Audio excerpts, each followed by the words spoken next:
okay, Bozo? Ayos ang lahat.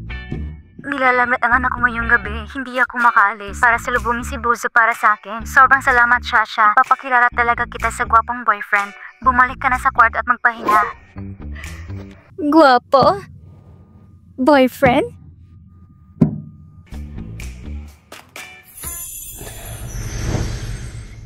Hindi ba ito ang gwapong boyfriend?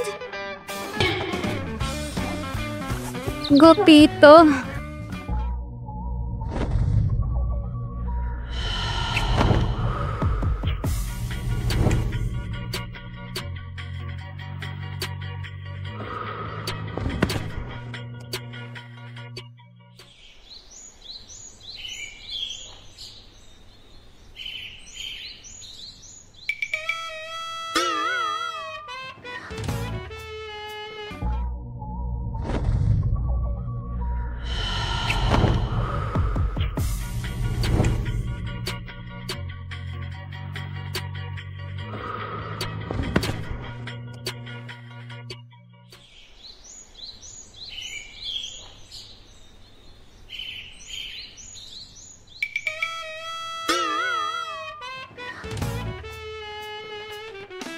Si Boss? Bakit siya nasa kama ko?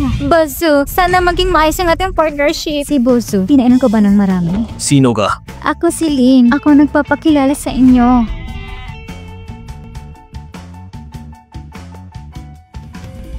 Nakatulog ako kasamang CEO matapos uminom. Masama talagang uminom. Narinig kong pinakaayaw ng boss ay ang makarelasyon sa empleyado.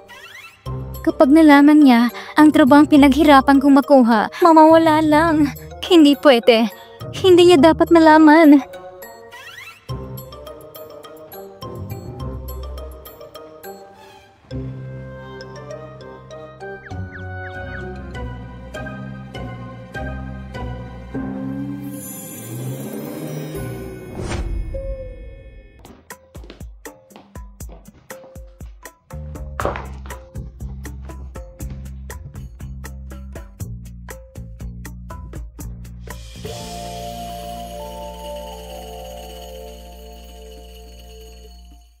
Bakit ngayon ka lang umuwi?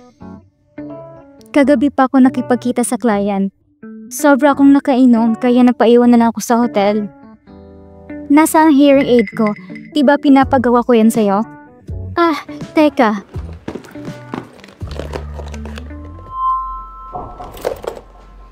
Nasaan yun? Nako, siguro na nakikipagkita ko sa client kahapon, nawala ko na hindi ko namamalayan.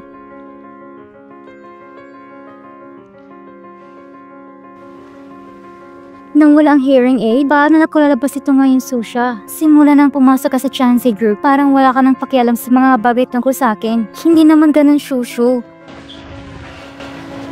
Pareho tayong pinanganak na may kapansanan sa pandinig. Magkasama tayong lumaki sa ampunan. Pagkaalis natin doon, nagkasama pa rin tayo sa isang tirahan. Ikaw lang tanging pamilya ko. Ang mga bagay tungkol sa'yo, palaging uunahin ko sa puso ko. Ganito na lang. Gamitin mo muna ang hearing aid ko. Nagkakarinig pa naman ako sa kaliwang tenga. Ayos lang?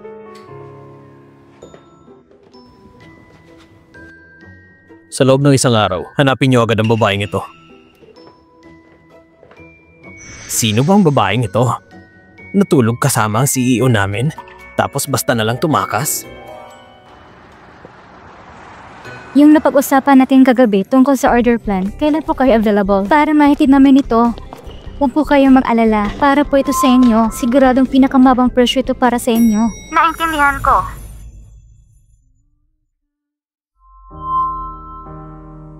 Sige po, naintindihan ko. Ang boses na yun.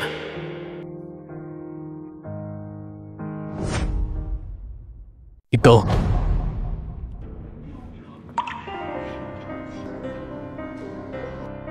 Susha.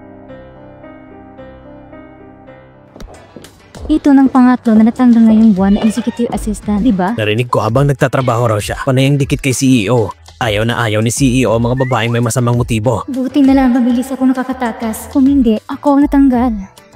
Padating na si boss.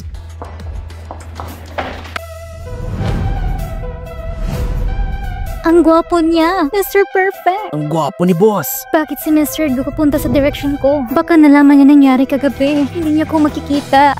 Hindi. Ikaw ba si Susha? Opo, Mr. Gu. Pasensya na. Nahulog ang ID ko. Naabala pa kayo. Saan ka nagpunta kagabi? Mr. Gu, bakit mo tinatanong yan? Ayoko nang ulitin ang tanong ko. Sagutin mo. Nasaan ka kagabi? Ako? Nasa bahay lang ako buong gabi. Hindi ka ba nagpunta sa Zhejian Hotel? Mr. Gu, yung Zhejian Hotel, napakagarbang lugar niyan. Paano ko naman kakayanan ng gastusin doon? Yung babae kagabi, may suot na hearing aid. Mukhang may problema siya sa pandinig. Pero si Susha, walang suot na hearing aid. Pero nakakasagot ng maayos. Baka naman nagkamali lang talaga ako. Mr. Gu, may iba pa ba kayong gustong itanong? Ayusin mo mga gamit mo. Pumunta ka sa opisina mamaya. Ikaw nang papalit bilang bagong sekretary. Ako? Secretary?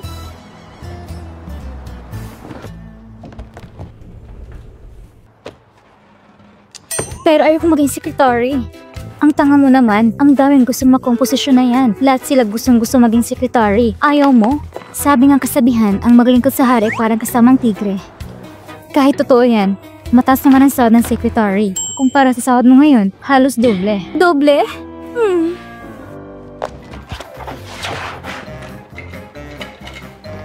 Sige, tara na.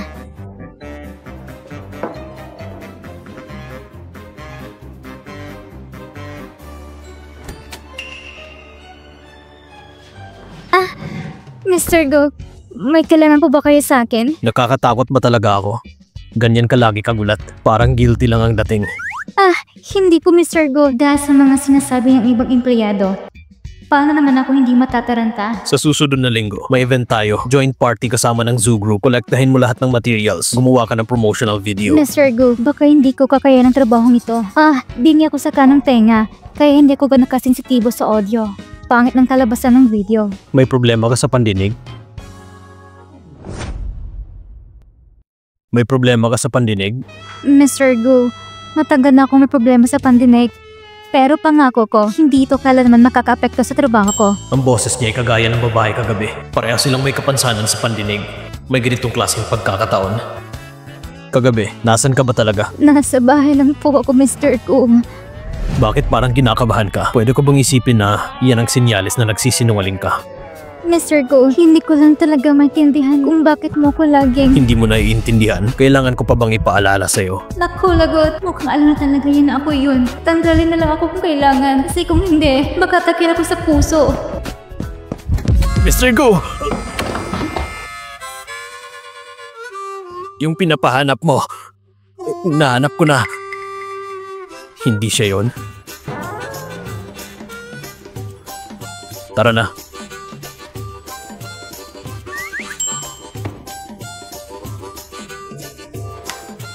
Buti na lang agad dumating si Assistant Shen. Grabe, muntik na akong himatayin. Miss Su, ang pagpunta ni Mr. Go ngayon ay para kumpirmahin ang isang bagay. Nung unang gabi, nasa Zhejian Hotel ka ba? Ako?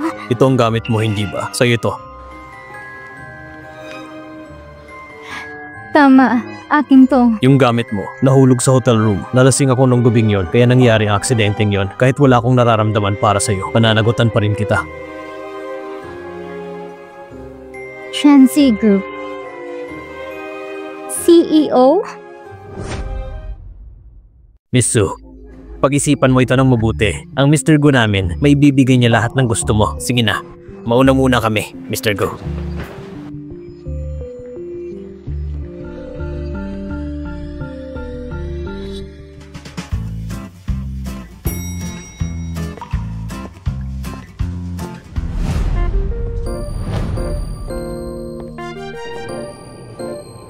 Yung taong yun, hindi ba parang si Mr. Go yun? Hindi siguro. Si Mr. Go, ang daming mamahaling bahay dyan. Bakit naman siya pupunta sa ganitong lumang apartment? Shushu! Ngayong gabi, kakain tayo ng hotpot. Kumain ka rin ng kumain. May pera si ate. Na-promote ako at nadagdagan ng sahod ko. Hindi na natin problema ang upa. Bakit, Shushu? Galit ka pa rin ba dahil sa hearing aid na yun? Pasensya na ha. Hindi ko talaga sinasadya. Pagdating ng sahod ko sa susunod na buwan, bibilang kita ng mas magandang hearing aid. Hindi naman ako galit. Kagabi, anong hotel bang pinuntahan mo? Ako? Nasa Zishan Hotel ako. Bakit, Shushu? Bakit mabiglang tinanong yan? Wala lang. Tinanong ko lang. Kaya pala kagabi, yung nakipag-ugnayan kay Gomingze, si Susha. Pero nahulog niya yung hearing aid ko. Kaya inisip ni Gomingze na ako yun. Tara na, Shushu. Yung hotpot restaurant, kapag nalay tayo, baka mabusan tayo ng pwesto. Wala akong gana ngayon. Ayoko munang kumain. Siya nga pala, may gusto kong sabihin sa'yo. Maghahanap ako ng bagong bahay. Gusto kong tumira kasamang boyfriend ko. Shushu, may boyfriend ka na pala? Bakit hindi ko alam yan? Kailan pa kayo naging magkasama? Susha, anong ibig mong sabihin? Akala mo ba nagsisinungaling ako? Dahil ba may kapansanan ako sa dalawang tenga? Wala na akong karapatang magmakatulad ng ibang tao? Ikaw nga, hindi ba nasa isang tenga lang ang pandinig mo? Pareho tayo ng kalagayan? Hindi naman sa ganun, Shushu. Nag-alala lang ako na baka lukuhin ka ng iba. Kung magpapasya kang tumira kasama siya, kilalang kilala mo ba siya? Alam mo ba kung anong klaseng tao siya? Isa siyang may-ari ng kumpanya. Mabait din naman siya sa akin. Bakit niya ako lulukuhin? Anong klaseng kumpanya ang pinapatakbo niya? Hayaan ako mang-check kung anong kredibilidad niya. Sa mga panahong ito, maraming mga tao na nagpapanggap mayaman para mangloko. Susha, ano bang nasa isip mo? Simula pagkabata, lagi mo akong nalalampasan. Pagkatapos ng orphanage, dahil sa kapansanan ko, hindi ako makahanap ng magandang trabaho. Tuwing bumabalik ako sa orphanage para makita ang headmaster, lagi kanyang pinupuri. Naisip mo ba kung anong pakiramdam ko? Ayaw kong makita ang mga mata ng ibang tao. Ayaw kong iyong awa. Ngayon, saka ko lang nakikita ng magandang lalaki na handang mag-alaga sa akin. Tapos ikaw patuloy nagdududa? Hindi mo ba gusto na maging masaya ako? Hindi naman sa ganun, Shushu. Huwag ka nang magalit. Talagang mali ang pagkakaintindi mo sa akin. Bakit naman hindi ko maging masaya ka? Nag-aalala lang ako na baka masyado kang inosente at malako ka ng ibang tao. Kung talagang magpapasya kang lumipat, ako na lang maghahatid sa'yo. Gusto ko rin makita kung maaasahan bang tao na yon. Hindi ko pwedeng pahintulutan siyang sumama sa akin. Baka makita niya si Gomingze. Hindi, huwag muna. Pag dumating ng tamang panahon, dun ko na siya ipapakilala sa'yo. Pero, Susha, kung papatuloy ka pang ganyan, talagang magagalit ako. Hindi na kita kakausapin habang buhay. Sige na, hindi na ako magsasalita. Shushu, huwag ka nang magalit please. Huwag mo akong iwasan. Hindi mo naman ako pwedeng iwasan. Susha, huwag mo akong sisihin. Kailangan nating mag-isa para sa sarili natin. May isang tenga kang nakakarinig. Ako na isang taong bingi sa parehong tenga. Si Gomingze lang ang aking pagkakataon na magbago ang aking kapalaran. Kailangan kong hawakan ito ng mahigpit.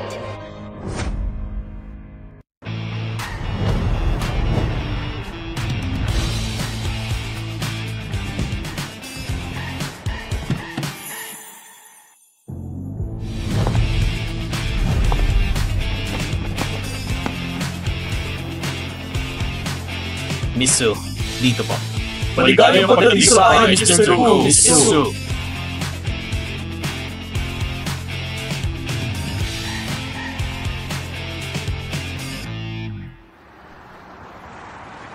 Susha, kailangan ibusan dokumentong ito. Ipadala mo ito agad. Sige. May meeting. Tandaan mong bantayan ito. Opo. Nakakapagod. Ayusin mo muna ang dokumentong ito. Ibigay mo kay Mr. Gu. Aayusin ko na nga. Oh, Mr. Gu, ito na ang kape. Pakiprint ang bulat mula sa planning department. Opo, Mr. Gu.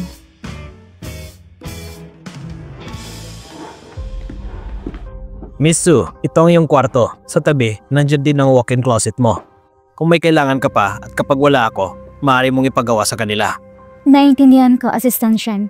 Maaari na kayong umalis. Gusto kong pahinga ng kaunti. Nga pala, Miss Su, kapag bumalik na si Mr. Gu, meron siyang ipapadalang regalo sa'yo. Sige.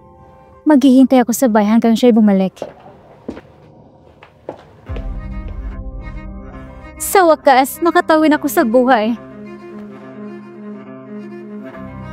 Susha, hindi ko na kailangan magpakumbaba at mamuhay sa ilalim ng iyong mga palat.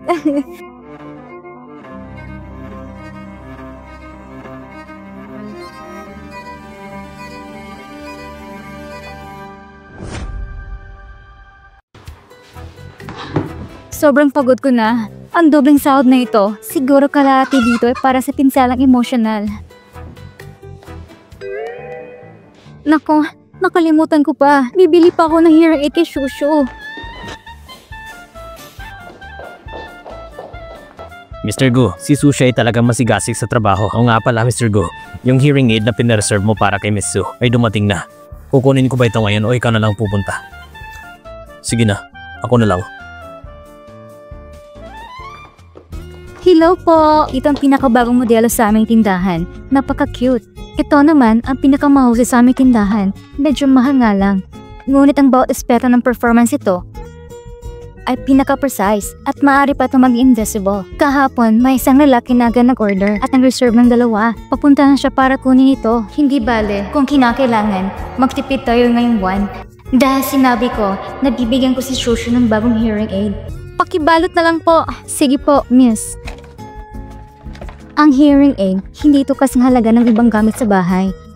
Alam mo na, hindi pwede magpakasaya. Sa totoo lang, ang ginagamit ko matagal na. Ito, binili ko para sa kaibigan ko. Ay wow, talaga pong mabait kayo sa kaibigan ninyo. Kami po'y magkasama na mula pagkabata. Kahit hindi kami magkapamilya, pero mas malaga pa kami sa pamilya. Ang saya naman maging kaibigan mo. Pwede ko bang makuha ang iyong contact details? Para kung sakaling may problema sa after sale, mas madali kayong matawagan. Salamat.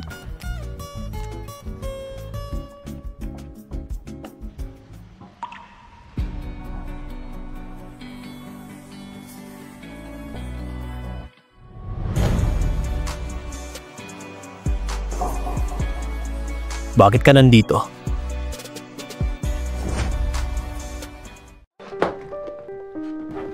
Mr. Gu, bakit ka nandito? Ang pangalan mo ay Susha. Bakit ka naglagay ng pangalan ni Shushu sa taas? Bibili ako ng hearing aid para sa kaibigan ko. Kailangan ko talagang ilagay ang pangalan ng kaibigan ko. Si Shushu, kakilala mo ba siya? Ang lalaki na ito ay may-ari na isang malaking kumpanya at mabait siya sa akin. Paano niya akong maluloko?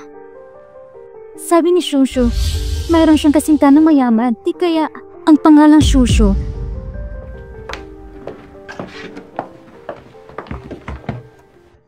Tatlo silang kliyente ko na parehas ang pangalan ngayong buwan.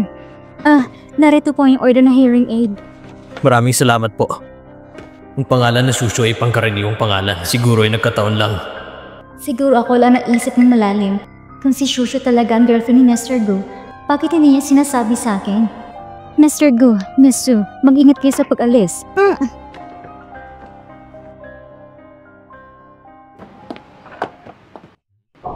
Mr. Gu, hawakan ko na ito para sa'yo. Eto. Huwag mong isipin ng sobra. Gusto ko rin magawa mong mabuti ang iyong trabaho. Sa totoo lang, meron akong ganyan. Pinahiram ko lang kamakalan sa iba. Ako... Mr. Gu? Ito, baka ibabawas mo ito sa sahod ko. Kung patuloy ka pa rin sa pagsasalita, ibabawas ko talaga ito sa sahod mo.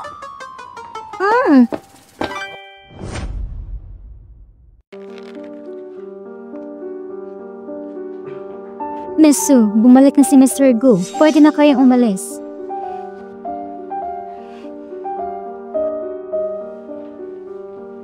Mr. Gu, sa wakas, nakabalik ka na. Napansin ko na parang hindi sa'yo yung ginagamit mo, kaya bumili ako ng bagong pares para sa'yo. Isuot mo na.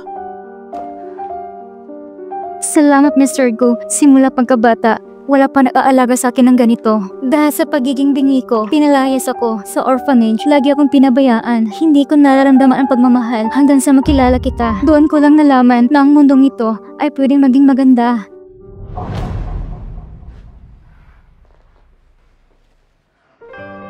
Magpahinga ka na at bumalik sa kwarto mo.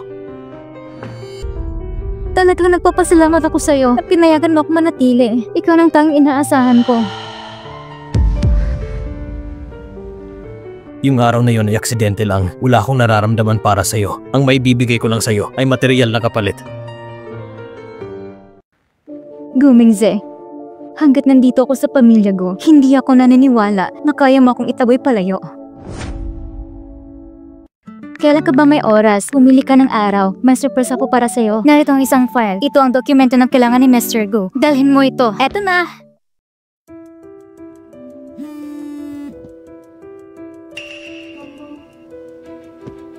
Gusto kong dalawang high-end na set dito. Sigurado akong maganda sa iyo, Miss Su. Magsisimula na akong mag-appointment para sa iyo. Sorpresa? Susha, gusto mo pa bang manatili sa taas at magbigay ng mga bagay sa akin? Nangangarap ka.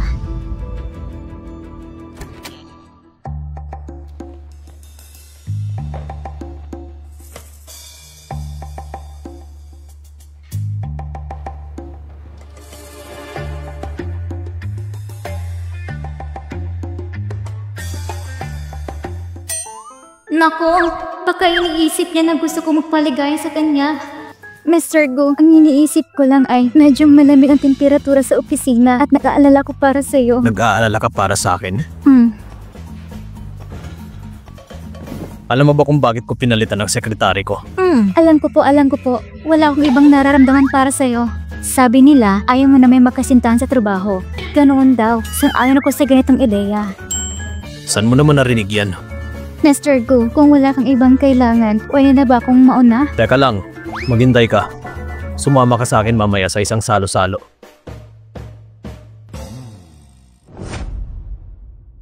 Mr. Gu, simula nang kunin mo ang Tianze Group, nasa tuktok na kayo ng industriya. Talaga namang kamangha-mangha. Halika, mag-cheers tayo. Mr. Lin, toast!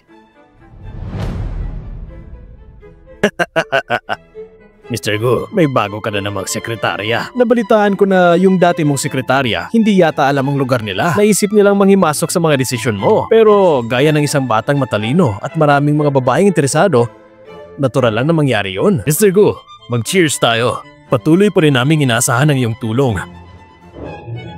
Maraming salamat sa pagpapatuloy na suporta. Mr. Wang, iinom ako bilang kapalit ni Mr. Go. Bakit mo ginawang tubig ang alak? Mr. Go, ako ang sekretarya mo. Kasama ito sa trabaho ko. Magdahan-dahan ka naman. Bawasan mong pag-inom mo. May gagawin pa ako. Mr. Lin, Mr. Wang, mag-inuman pa tayo. Xiaosu, magaling kang uminom ah. Hindi madali maging sekretary ng presidente. Hindi basta sino man ang pwedeng maging ganito. Ang masasabi ko sa iyo, huwag mong iasa ang lahat kay Mr. Gu. Naiintindihan ko po, Mr. Lin. Pero wala akong problema makipagkaibigan sa mga kasamahan ko. Mr. Lin, Mr. Wang, anong plano ninyo? Kung gusto mo talagang magtagal sa trabaho kay Mr. Gu, at kung nais mo talagang magtagal sa kanya, isang salita lang namin ang kailangan. Mr. Wang, ang Tianze ay masariling sistema ng pamamahagi ng tao. Ang magagawa ko lang ay gawin ng mabuti ang aking trabaho. Ikaw ang pinaka-inosente. Basta, kung sasama ka lang sa amin buong magdamag, isiguraduhin naming magsasabi kami ng mabuti tungkol sa iyo sa harap ni Mr. Gu. Sumasobra na kayo. Sekretaryo ko ni Mr. Gu. Ang ginagawa niya ay mali. Mukhang hindi mahalaga sa iyo ang Tianze Group. Sinasabi ko sa iyo, talagang wala kang pakiramdam. Kahit na ikaw ang sekretary ni Mr. Gu, kapag nagpalit ng sekretary si Mr. Gu, para lang ito nagpapalit ng damit. Anong karapatan mo? Sinasabi ko sa iyo, huwag mong gawing mahirap ang sarili mo. Isa ka lang kasosyo, isa kang sekretary na madaling palitan. Sa tingin mo ba, pipiliin ka ni Mr. Gu? Kahit na umalis na ako sa Tianze, hindi ko hahayaang pagsamantala ninyo ako. Pipiliin ko kung ikaw lang na isang tao kailangan magsuot ng hearing aid para magtrabaho. Gusto ko makita kung anong kumpanya pa ang nag-aampon sa iyo pagkatapos kang tanggalin ng Tianze Group. Pag-isipan mo ng mabuti. Kung hindi ka na makakapagtrabaho sa Tianze Group, basta kung mapapasaya mo lang ako, baka ibigyan pa kita ng pagkakataon. Leche ka! Wala ka bang pakialam sa trabaho mo? Mr. Gu. Mr. Lin, anong nangyayari? Mr. Gu, hindi marunong umintindi ang sekretaryeng ito. Gusto pa niya makialam sa negosyo natin. Nagbabalangkas kami ng plano para turuan siya. Mr. Gu, wala pa akong kasalanan. Sila po. Mr. Gu, tumayo kami para makipag-usap tungkol sa negosyo. Ako at si Mr. Lin, kami medyo nalasing lang. Nagbibiro lang kami. Hindi namin inaakala na seryoso pala siya. Gumising ka. Gumising ka. Mr. Gu, sigurado po kung hindi lang ito pagkakaintindihan. Alam ko po na hindi po dapat ako pumasok sa inyong usapan. Hindi ko po sinadyang mapasama ang iyong damdamin. Oo nga po, Mr. Gu. Ako si Mr. Wang. Palagi po namin kayong binibigyan ng buong respeto. Hindi po kami dapat mag-away dahil lang sa isang sekretary. Alam ko po na madalas kayo magpalit ng sekretary. Tingnan mo siya, hindi tulad ng naunang mga sekretary. Mas marunong magsalita at kumilos, hindi magtatagal. Kailangan mo naman magpalit ng bagong sekretary. Mr. Wang, ano sa tingin mo? Sabi ko na nga ba, paano mangyari na magalit si Mr. Gu dahil lang sa isang babae? Nakikita ko, ang babaeng ito, talaga namang iniisip niya na siya ay isang mahalagang tao. Kung hindi dahil kay Mr. Gu at sa kanyang kabutihang loob, ibinigay sa kanyang posisyon bilang sekretary. Huwag mo akalain na makakahanap ka ng trabaho. Kahit na kung gusto mo makahanap ng lalaki, siguradong mahihirapan ka. Paano naman namin magawang pagsamantalahan ng isang babaeng basura? Bagaman ako may kapansanan, ang aking kaluluwa ay buo. Hindi tulad na sa inyo, ang mga pusi marurumi. Mr. Go, tingnan niyo siya. Wala siyang mga kasanayan bilang isang sekretary. Ang paglabas at para makipag-usap sa kliyente, hindi niya kaya magtiis ng kahit kaunting pag-abuso. Ang negosyo mo ay tsak na masisira. Talaga namang para sa akin ang inyong malasakit.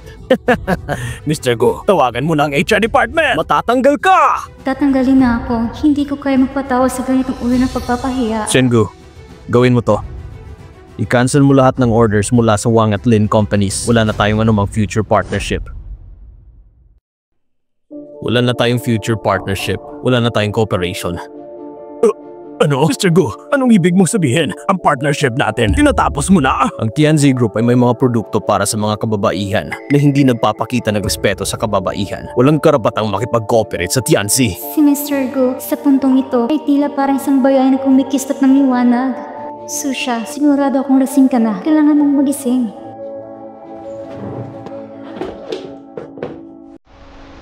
Noong nakaraan, nagmamadali akong umalis. Nakalimutan ko pang ID card ko. Pero mabuti na lang at wala si Susha sa bahay. Kung hindi, maghihingala na siya sa kapatanong.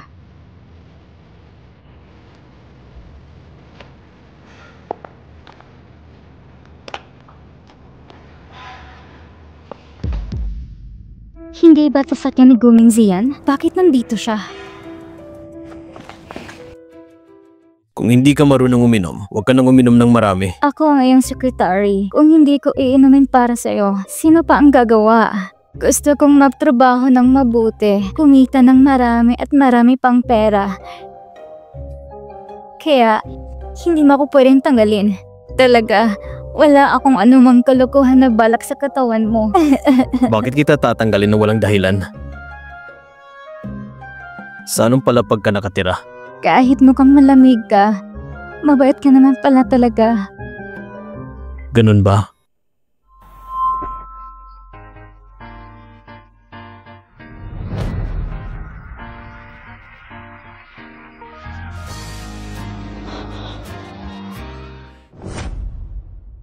Si Susha at Gumingzi, paano sila napag-isa?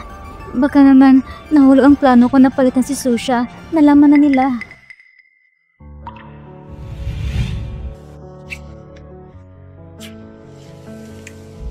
Ang pakiramdam na to, parang pareho nung gabing yun. Susha, mahusay ka.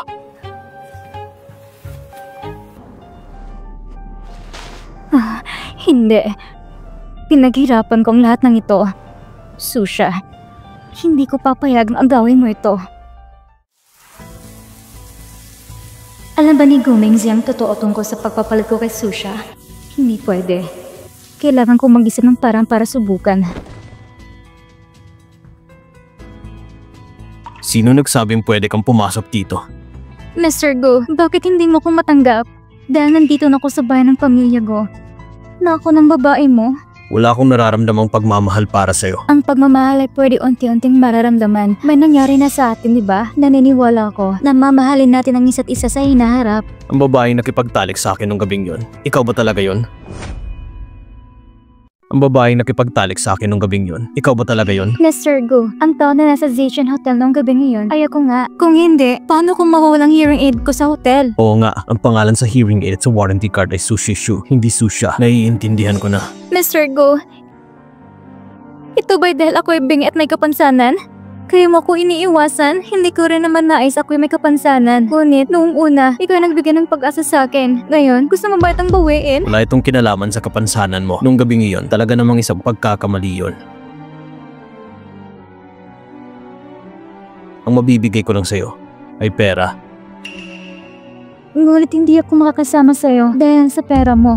Hawakan mo ito. Kung gusto mo ang kwartong ito, Dito ka matulog. Pupunta ako sa kabilang kwarto.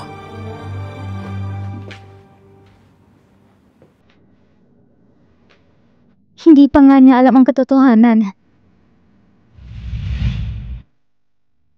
Sigurado ako si Susha ang nanuksok kay Gumingji sa kumpanya, kaya siya naging malamig sa akin. Bakit nung nagsisimula na maging maayos ang buhay ko, ikaw pang sumingit? Kung ganun, Susha, huwag mong sisihin kung hindi na kita maaalala.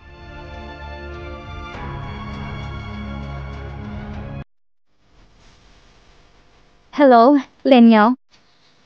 Hindi ba't sinabi mo dati na gusto mo magdaos ng high school reunion? Sa tingin ko magandang ideya ito. Pero huwag mong kalimutan ipalang kay Susha.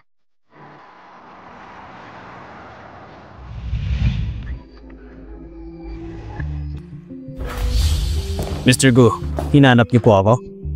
Sabihin mo sa Zijin Hotel na ipakita ang video ng monitoring nung araw na pumunta ako sa hotel. Dalhin mo dito.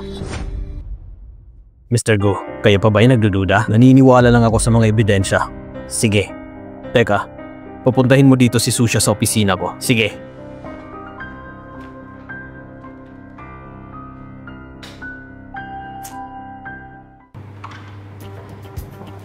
Ano kaya nangyari kagabi?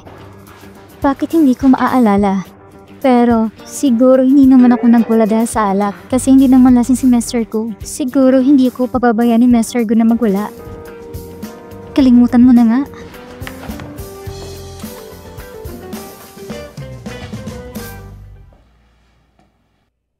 Bakit nandyan ka lang? Pumasok ka. Mr. Gu, hinahanap niyo po ako? May mga direktiba po ba kayo tungkol sa trabaho? Mr. Gu, ano nangyari sa bibig mo? Masakit ba? Lahat ng ito'y dahil sa'yo. Miss Su, nakalimutan mo na ba ang ginawa mo sa gabing yon? Nako, hindi ba ako may kagagawa nito? Wala na. Baka mawalan ako ng trabaho. Pasensya na po talaga. Uminom ako ng marami. Minsan mahirap kontrolin ang sarili. Naintindihan ko kung bakit kagalit. Mr. Gu, kung sa tingin niyo hindi ko kayang gampanan ang posisyon bilang secretary, baka pwede niyo akong ibalik sa planning department. Gusto mong bumalik sa planning department? Ano man ang posisyon ko sa Chanzay, masaya na ako. Pero pagkatapos ko uminom ng marami, nasugatan ko yung bibig. Nagsisisi po talaga ako. Nasugatan? Kung hindi... Huwag na lang. Mainit ang ulo ko. Mr. Gu, kung mainit ang... Ayusin mo mga dokumentong ito. Ipasa mo ito ngayon. Walang problema. Sandali. Ikaw ba ang nagpalit ng ilaw na to? Nakikita ko na madalas kang nako-overtime. Madali kang mapagod sa mata. Ang ilaw na ito ay malambot at komportable. Sige, lumabas ka na.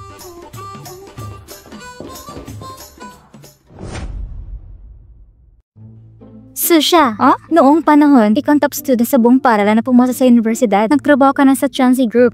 Sa hinaharap, baka maaari ka pa maging team leader. Bakit hindi mag-inuman tayo? Kasi kapag umiinom ako ng marami, madali akong magkamali. May nagawa pa akong kalokohan. Hindi na ako iinom. Ayaw kong maka-apekto sa trabaho ko bukas. Tingnan mo, hindi ba't mahirap lumabas ng ganito? Ano bang nasa isip mo? Lahat ito tungkol sa trabaho. Kung hindi mo alam, akala mo ikaw nangangasiwa ng maraming tao sa kumpanya. Gusto ko lang gawin ang mabuting trabaho ko. Iyon lang. Mr. Gu, hindi ko inasahan na si Secretary So ay nasa Shenghe Hotel. Gusto mo bang batiin siya? Hindi na kailangan. Magpakita muna tayo kay Mrs. Xiang. Lenyao, tumigil ka na sa pagpapainom sa akin. Kahit ang Chansi Group ay hindi basa-basa lang makakapasok. Noong mga panahon na iyon, nakikita ko si Susha bilang isang taon na may talento. Kahit na isa lang tenga na hindi makarinig, hindi siya nagreklamo tungkol sa buhay. Ako ay isang ordinaryong tao lang na nagtatrabaho para sa boss. Salamat sa pagtulong at pangangalaga mo noon. Kung ganun, magtos ako sa inyo gamit ang tubig imbis na alak. Sa aming mga kaklase, si Susha ang pinakamatagumpay. Hindi naman siguro. Kahit nasa mata ng guro, lahat kayo ay magaling. Pero kung titignan natin sa hinaharap, si Susha talaga ay may mataas ang potensyal. Teacher Zu, nakalimutan mo ba? Meron pa tayong kaklase na si Susi Shu. Si Sushu. Pupunta ba siya? Kasi nitong mga araw na ito, hindi ko siya makontak. Nag-aalala na ako. Naaalala ko na si Susi Shu, yung kaibigan mo. Yung dating laging kasama ni Susha, di ba? Tama. Teacher Zu, marami ka na nakakalimutan. Noong panahon na iyon, si Susha na nakikitang mabuting estudyante. Hindi mo ba ako naaalala? Pero okay lang. Mga kaibigan, matagal na tayong hindi nagkikita. Matagal na tayong hindi nagkikita. Ito na si Susishu. Grabe naman ang pinagbago ni Susishu. Ang laki naman ang pinagbago. Naaalala ko, dati lang siyang may suot na mask, maikpit na nakatago at nakaupo sa sulok. Ngayon, Lumabas na may bodyguard? Ganito ka na ba ngayon? Para ka ng isang sikat na artista. Shushu, sa wakas dumating ka na. Halika.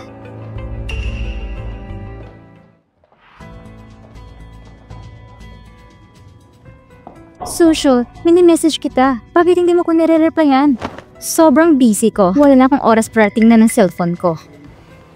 Shushu, dati ko pa naman sinasabi, pagdating ng sweldo ko, bibiling kita ng hearing aid. Tingnan mo, kitang pinakamagandang hearing aid sa market. Susha, dumating ka sa reunion. Gusto mo bang masira ang saya? Baka kailangan ko pa ng tulog para makabili ng hearing aid? Sushu, hindi ba't nang wala ko nga ang hearing aid mo? Kaya kailangan ko itong palitan.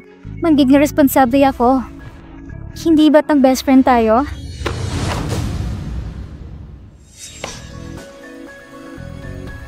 Pero ngayon, hindi ko na kailangan. Sushu, anong ibig mong sabihin? Hindi mo ba naiintindihan ang ibig kong sabihin? Hindi ko na kailangan na yung pagtulong at awa. Pagtulong? Lahat ng kabutihan ginawa ko para yun sa'yo. Hindi ba't ganaw na nga? Noong nasa orphanage tayo, pinili mong magpakita ng awa sa akin at nakuha mo pang simpatsya ng headmaster. Noong nag-aaral na tayo at nakakuha ka pa ng papuri mula sa mga guro at mga kaklase. So siya, napaka-iprokita mo. Shushu, sa mata mo ba? Ako ba'y ganitong tao? Sushishu, sobra na yata to. Si Susha tapat na mabait sa'yo. Noong una, ang mga grades mo ang pinakamababa sa klase. Ginawa ni Susha ang lahat para matulungan ka. Oo nga, Sushishu. Kitang-kitang kabuti ni Susha sa'yo. Tingnan mo ang ginagawa ninyong dalawa ngayon. Hindi ba't nagpapatunay lang ito sa sinasabi ko? Alam ko kung anong klaseng tao si Susha. Noong una, wala akong magawa. Walang kakayang magsalita, kaya tinatanggap ang tulong mo. Pero iba na ngayon. Ngayon, hindi na katulad ng dati. Susha, ikaw nang nasa ilalim ko. Baka ikaw na ang magmamakaawa para sa tulong ko. Diyos ko, ito ba yung sinasabi nilang walang limitasyong black card? Ang black card ay hindi basa-basa nagkakakuha kahit may pera ka. Masasabi ko sa buong Shanghai, ang bilang ng black card ay hindi lalampas sa 10.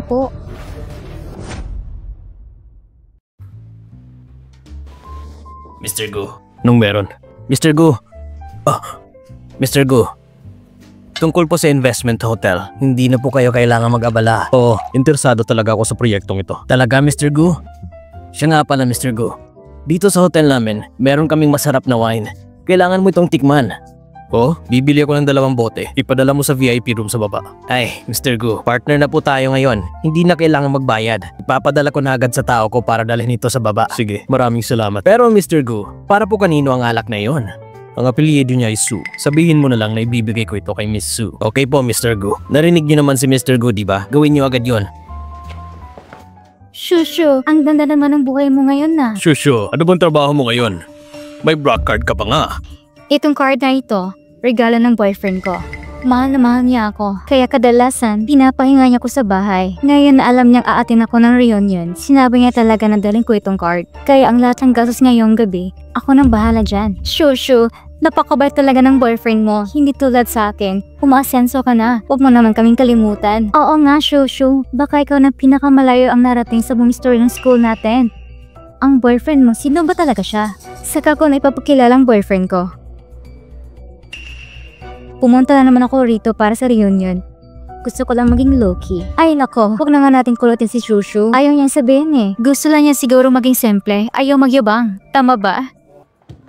Susha, kahit noong araw, ginamit mo akong panampat para mukhang magaling. Naalala ko pare ang pinagsama natin nung bata pa tayo. Kung kaya mong himo ko at humingi ng tawad sa akin sa mga nangyari noon, lahat ang hidwaan natin, pwede ko nang kalimutan at patawarin.